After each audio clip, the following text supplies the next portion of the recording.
Hi friends, Bigg Boss season 6 live അപ്ഡേറ്റ്സിലേക്ക് സ്വാഗതം. ഇന്നത്തെ പ്രൊമോയിൽ ലാലേട്ടൻ ജാൻമണിക്ക് നല്ല ചുട്ടു മറുപടിയാണ് കൊടുക്കുന്നത്. വേറൊന്നുമല്ല, നമുക്കറിയാം ലാലേട്ടൻ വരുന്ന എപ്പിസോഡ്സിലെല്ലാം ഓരോ ടാസ്ക് ഉണ്ടാവും. ടാസ്കിൻ്റെ ഭാഗമായിട്ട് കുറേ ഇങ്ങനെ കഷായം പോലത്തെ മരുന്നുകൾ ഇങ്ങനെ വെച്ചിട്ടുണ്ട്. അപ്പോൾ അതായത് വഞ്ചന, പിന്നെ അതുപോലെ സത്യസന്ധതയില്ലായ്മ, കൃത്രിമത്വം, ആശ്രിതത്വം എന്നിങ്ങനെയുള്ള കുറേ ഇങ്ങനെ വെച്ചിട്ടുണ്ട്. അപ്പോൾ അതിൽ നിന്ന് ഓരോരുത്തർ വന്ന് നമ്മൾക്ക് അതിൽ ആരൊക്കെയാണ് അങ്ങനെ തോന്നുന്നത് എന്നുള്ളത് എടുത്ത് കൊടുക്കണം. അപ്പോൾ പലരും കൊടുക്കുന്നുണ്ട്. സിബിൻ കൊടുക്കുന്നുണ്ട്. അപ്പോൾ അതുപോലെ തന്നെ സിബിൻ പറഞ്ഞത് ജാസ്മിനെയാണ് റെസ്പോൺസിബിൾ ക്യാപ്റ്റൻസി ആണെന്നൊക്കെ പറയുന്നുണ്ട്. മറ്റു പല ആൾക്കാരും ജാസ്മിനെ കുറിച്ച് ആവറേജ് ക്യാപ്റ്റൻസിയാണ് ജാസ്മിൻ്റെ എന്ന് പറയുന്നുണ്ട്. അതുപോലെ ഓരോരുത്തരും ഇങ്ങനെ കൊടുക്കുന്നുണ്ട്. അപ്പോൾ ഋഷിയും പിന്നെ നമ്മുടെ അപ്സരയ്ക്കാണ് കൊടുക്കുന്നത്. നമുക്കറിയാമല്ലോ, ഋഷി അല്ലാതെ അപ്സരയ്ക്കെതിരെയാണ്. അതുപോലെ അൻസിബ് അങ്ങനെ തന്നെയാണ് കൊടുക്കുന്നത്, അപ്സരയ്ക്ക് തന്നെയാണ്. അപ്പോൾ ജാസ്മിൻ കൊടുത്തത് സിബിനാണ്. അതായത് ജാസ്മിൻ പറയുന്നത് സിബിൻ കുറച്ച് കൂടുതലാണ്, അത് കുറച്ച് കുറയ്ക്കണം എന്ന് പറഞ്ഞിട്ടാണ് സിബിന് കൊടുക്കുന്നത്. അപ്പോൾ ഇങ്ങനെ ഓരോരുത്തരും വന്ന് ഓരോരുത്തർക്ക് കൊടുക്കുന്നുണ്ട്. ഗബ്രി വന്ന് കൊടുക്കുന്നുണ്ട്. അപ്പോൾ എല്ലാവരും കൊടുക്കുമ്പോൾ നമ്മുടെ നോറ നമുക്കറിയാലോ, ചില സമയത്ത് നോറ ഒരു പൊട്ടിത്തെറി പോലെയാണ്. അപ്പോൾ നോറ പറയുന്ന കാര്യം ഇതെല്ലാം കൂടി കൊടുക്കാൻ പറ്റിയ ഒരാൾ ഇക്കൂട്ടത്തിലുണ്ട് ലാലേട്ട എന്ന് പറഞ്ഞിട്ട് നോറ അത് കൊടുക്കുന്നത് ജാൻമണിക്കാണ്. ലാലേട്ടൻ പറയുന്നത് കൊടുത്തോളൂ എന്ന് പറയുന്നു. അങ്ങനെ നോറ അത് കൊണ്ടുപോയി ജാൻമണിക്ക് കൊടുക്കുന്നു. ബാക്കി എല്ലാവർക്കും കൊടുത്ത് എല്ലാവരും കുടിക്കണം, എല്ലാവരും കുടിക്കുന്നുമുണ്ട്. പക്ഷേ നോറ കൊടുത്ത കഷായം അതായത് ജാൻമണി കുടിക്കുന്നില്ല. ജാൻമണി അത് നേരെ കൊണ്ടുപോയി കളയാനാണ് ശ്രമിക്കുന്നത്. അത് ലാലേട്ടൻ്റെ മുമ്പിൽ വെച്ചുള്ളൊരു ഡിസ്റെസ്പെക്റ്റ് ആയിട്ടാണ് ജാൻമണി പെരുമാറിയത്.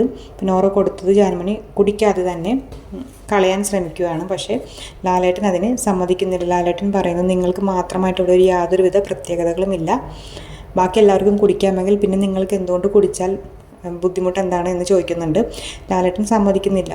ലാലേട്ടൻ അതിനെതിരെ നല്ല രീതിയിൽ തന്നെ ജാൻമണിയെ മറുപടി പറയുന്നുണ്ട്. നമുക്കറിയാം ജാൻമണി കുറച്ച് ഒരു വലിയൊരു ഞാൻ ഇവിടുത്തെ വലിയ സംഭവമാണ്, അല്ലെങ്കിൽ ഞാനിങ്ങനെ ബിസിനസ് ക്ലാസ്സിൽ യാത്ര ചെയ്യുന്ന ആളാണ് എന്നൊക്കെ പറഞ്ഞിങ്ങനെ ഒരു രീതിയിലുള്ള എല്ലാവരുടെ സംസാരങ്ങളൊക്കെ നമ്മൾ കാണുന്നുണ്ട്. ജാൻമണി കുറച്ച് ഓവറാണ്. അതായത് എൻ്റെ കൾച്ചർ അങ്ങനെയല്ല, ഞാൻ ഇങ്ങനത്തെ ബിസിനസ് ക്ലാസ്സിൽ സഞ്ചരിക്കുള്ളൂ, ഞാൻ ഇങ്ങനെയുള്ള ആൾക്കാരുമായിട്ടുള്ള ഇടപഴകാറില്ല, അങ്ങനെ കുറേ വാക്കുകളൊക്കെ ജാൻമണി ഉപയോഗിച്ചിട്ടുണ്ട്. നമുക്ക് എല്ലാവർക്കും അറിയാവുന്നതാണ്. അപ്പോൾ ആ ഒരു അഹങ്കാരം തന്നെ ലാലേട്ടൻ്റെ മുമ്പിലും ജാൻമണി കാണിക്കാൻ ശ്രമിച്ചു. ടാസ്ക്കാണ്, അപ്പോൾ ടാസ്ക്കായിട്ട് തന്നെ എടുക്കണം, എല്ലാവർക്കും ചെയ്യാമെങ്കിൽ പിന്നെ ജാൻമണിക്ക് എന്തുകൊണ്ട് ചെയ്തുകൂടെ എന്ന് ലാലേട്ടൻ ചോദിക്കുന്നുണ്ട്. അപ്പോൾ ജാൻമണിക്ക് മാത്രമായിട്ട് ഇവിടെ യാതൊരുവിധ പ്രത്യേകതകളുമില്ല, അത് കുടിച്ചേ പറ്റുമെന്ന് പറഞ്ഞുകൊണ്ട് ജാൻമണിയെ കൊണ്ടത് കുടിപ്പിക്കുന്നുണ്ട്. എന്തായാലും അത് വളരെ നല്ല കാര്യം തന്നെയാണ്. കാരണം ജാൻമണി ഇവിടെ എന്തൊക്കെയാണ്, എന്നോട് ഭയങ്കര സംഭവമാണ്, കുറേ കാട്ടിക്കൂട്ടലും കാര്യങ്ങളൊക്കെ ഇടയ്ക്ക് ജാൻമണിയുടെ ഭാഗത്തുനിന്ന് വരാറുണ്ട് സംസാരങ്ങളൊക്കെ. എല്ലാവരും ഒരു തേർഡ് ക്ലാസ്സാണ്, ഞാൻ ഫസ്റ്റ് ക്ലാസ്സാണ്, ആ ഒരു രീതിയിലൊക്കെ ജാൻമണി സംസാരിക്കുന്നുണ്ട്. പക്ഷേ ഇപ്രാവശ്യം അതൊന്നും തന്നെ വിലപ്പോയില്ല. ലാലേട്ടൻ സമ്മതിക്കുന്നില്ല, ജാൻമണിനെ കൊണ്ടത് കുടിപ്പിക്കുകയാണ് ചെയ്തത്. അപ്പം നമുക്കറിയാം എല്ലാവരും ജാസ്മിൻ്റെ ക്യാപ്റ്റൻസിയെ കുറിച്ചെല്ലാം പറയുന്നുണ്ട്. അപ്പോൾ ഭൂരിപക്ഷം ആൾക്കാരും ആവറേജ് എന്നാണ് പറഞ്ഞത്. പക്ഷേ കൂടുതലും ഫേവറിസം ഒന്നും കാണിച്ചിട്ടില്ല. എന്നിരുന്നാൽ പോലും ഗബ്രിയുടെ ഭാഗത്തേക്ക് ജാസ്മിൻ ചില സന്ദർഭങ്ങളിൽ ഫേവറിസം കാണിച്ചിട്ടുണ്ട്, ഇല്ലയെന്ന് പറയാൻ പറ്റില്ല. പക്ഷേ എന്നിരുന്നാലും ജാസ്മിൻ്റെ പഴയൊരു ക്യാരക്ടർ വെച്ചിട്ട് ജാസ്മിൻ വളരെ നല്ല രീതിയിൽ തന്നെയായിരുന്നു. അത്യാവശ്യം കുഴപ്പമില്ലാതെ തന്നെ ഒരുപാട്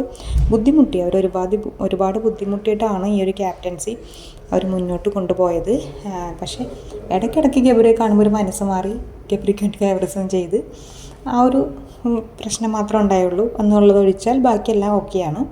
അപ്പോൾ നമുക്കറിയാം ഇപ്പോൾ വന്ന വൈൽഡ് കാർഡ് എല്ലാം തന്നെ ജാസ്മിനെ വളഞ്ഞിട്ട് ആക്രമിക്കുന്നതും എല്ലാം നമ്മൾ കാണുന്നുണ്ട്. പക്ഷേ എന്നിരുന്നാലും അതൊക്കെ ഏകദേശം നല്ല രീതിയിൽ തന്നെ അവർ മുന്നോട്ട് കൊണ്ടുപോയി. എന്നാലും കുറച്ച് ഡ്രാമയൊക്കെ ജാസ്മിൻ നടത്തുന്നുണ്ട്, എന്നാലും കുഴപ്പമില്ല അതിനെ കൊണ്ട്. അപ്പോൾ എല്ലാവരും ആവറേജ് പറഞ്ഞു. സിബിൻ മാത്രമാണ് അതിന് കുറച്ചുകൂടെ അത്രമാത്രം, അതായത് ഇറസ്പോൺസിബിൾ ക്യാപ്റ്റൻ എന്ന് പറഞ്ഞത്. എന്തായാലും പുതിയ അപ്ഡേറ്റ്സിലേക്ക് നമുക്ക് കാണാം.